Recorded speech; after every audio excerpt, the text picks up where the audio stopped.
cette vidéo, nous allons voir les changements dus à la nouvelle UI. Donc, tout d'abord, la page principale, donc la home page. Donc les changements sont les suivants. Le menu administration ne se situe plus en haut à gauche, mais en fait sous la roue dentée. Donc si vous cliquez ici, vous retrouvez votre menu comme auparavant.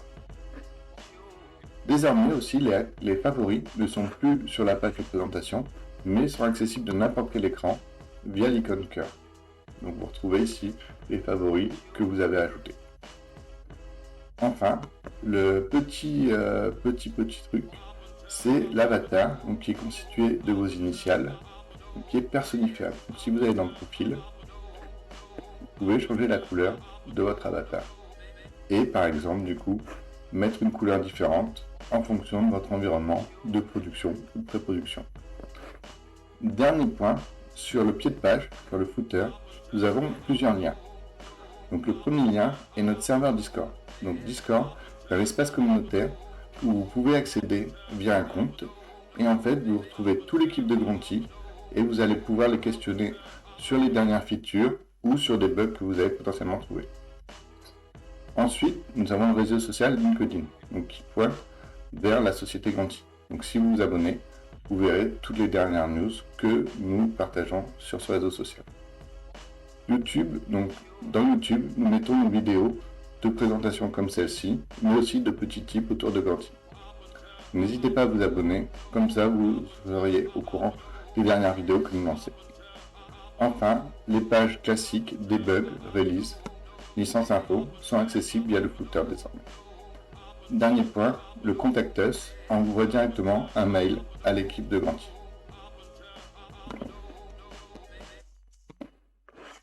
Maintenant, nous allons voir les écrans d'administration. Comme pour rappel, l'administration se situe sous la petite clé. Donc, premier écran, les databases. Donc, nous avons exactement le même écran qu'auparavant. Nous avons rajouté des icônes en fonction du type de base de données.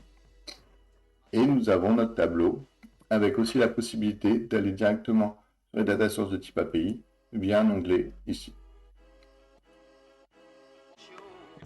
Pour d'autres fonctionnalités, nous allons voir un autre écran, qui est par exemple celui des domaines. Une première fonctionnalité, vous voyez que vous avez des cases à cocher, des checkbox, juste à côté des éléments.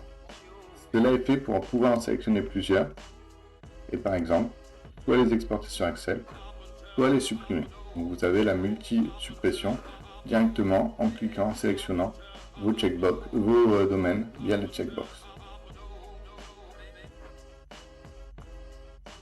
Ensuite,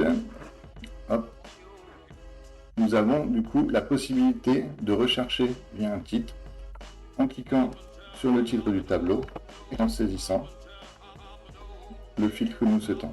Donc au moment où nous filtrons, une petite icône filtre apparaît pour nous indiquer que nous avons filtré sur ce champ. Et nous avons aussi des icônes de tri en haut et en bas pour trier par ordre alphabétique. Dernier point, en fait, quand nous avons un warning, désormais nous colorions la case complètement jaune, contrairement à avant où il y avait juste la bordure qui était en jaune, afin que cela soit voyant.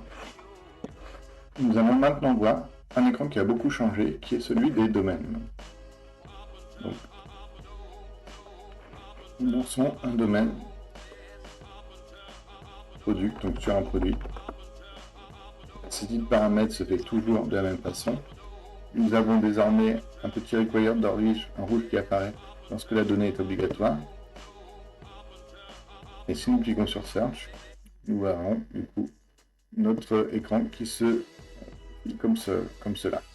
Tout d'abord, nous avons une petite barre qui nous indique les paramètres que nous avons saisis, ainsi que les ref filtres, donc les champs calculés en fonction des paramètres saisis ici, et les headers.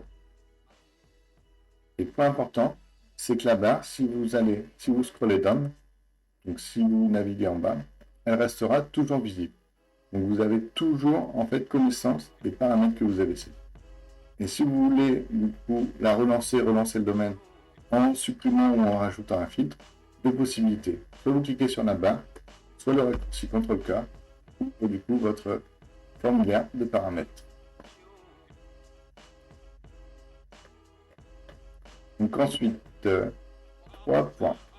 Tout d'abord, si vous avez un problème dans l'accès de votre data source ou dans votre requête, vous avez un error access qui apparaît ici. Ensuite, donc, si vous avez des données et qu'il n'y a pas d'alerte relevée, donc vous avez du coup une case verte qui est cochée avec en dessous le nom d'item que remonte votre dataset. Si vous n'avez pas de données, du coup vous avez un 0 qui apparaît ici, en gris, en jaune ou en rouge ou en vert, suivant en fait l'overload que vous avez choisi.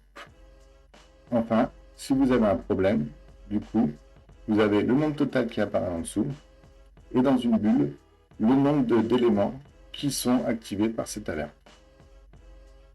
Donc si nous cliquons dessus, nous avons notre alerte comme auparavant. Sur le tableau des changements, le premier aussi changement, c'est que nous avons remplacé toutes les icônes par des icônes plus un nom. Ça nous paraît beaucoup plus compréhensible qu'auparavant. Ensuite, sur le donc pareil ici, des icônes plus un nom. Donc ici, le tableau a changé de la façon suivante. Comme pour les tableaux d'administration, si vous avez besoin de filtrer sur une en-tête, vous cliquez sur l'icône de filtre et vous saisissez votre nom que vous voulez filtrer. Donc vous avez toujours l'icône qui apparaît en cas de filtre. Et nous avons supprimé la petite poubelle qui permettait en fait de supprimer la colonne. Et en fait, elle est désormais accessible par un œil barré qui évite en fait les misclics, donc les faux clics, qui du coup vous faisiez cliquer sur la corbeille alors que vous souhaitiez trier. Donc voilà pour les changements.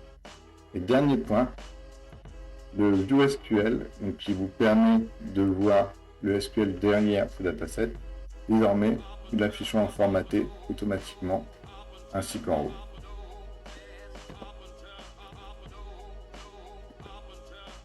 Donc voilà pour les changements autour du domaine.